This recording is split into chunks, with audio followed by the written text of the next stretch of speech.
Não é pra fazer bagunça agora, hein? Prestem atenção. Ó. Isso.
Formandos podem sentar.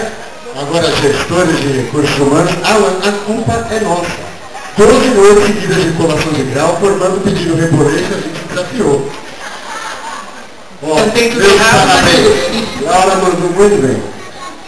Para finalizar, antes da conclusão do nosso representante do magnífico corretor, diretor da unidade, professor Alan Almar, ficam os agradecimentos à empresa Milênio Formaturas, ao coral Esquema Livre, Ronaldo e Laura, sem palavras para agradecer, e à festa maravilhosa que vocês, formandos, junto com o coral, promoveram a todos os queridos convidados.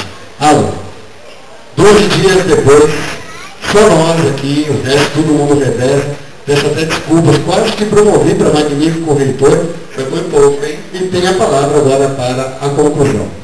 Eu agradeço a presença de todos e declaro encerrada a sessão solene de colação de grau do curso superior de Tecnologia e Gestão de Recursos Humanos no segundo semestre letivo de 2009 na Universidade de Ibirapuera. Parabéns, formandos!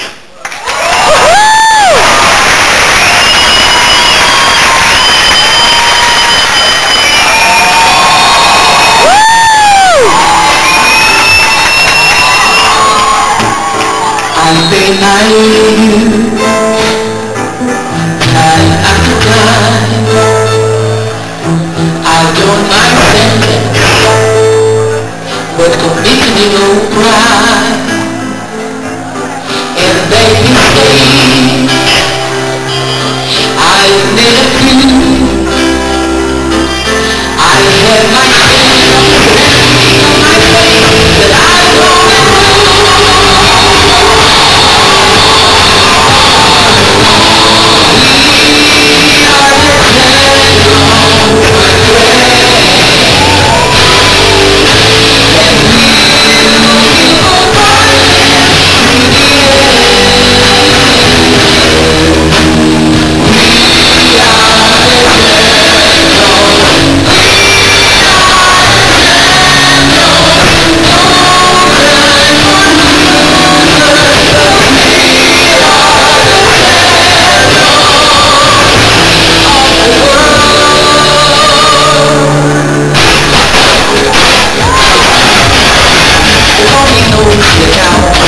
Sim,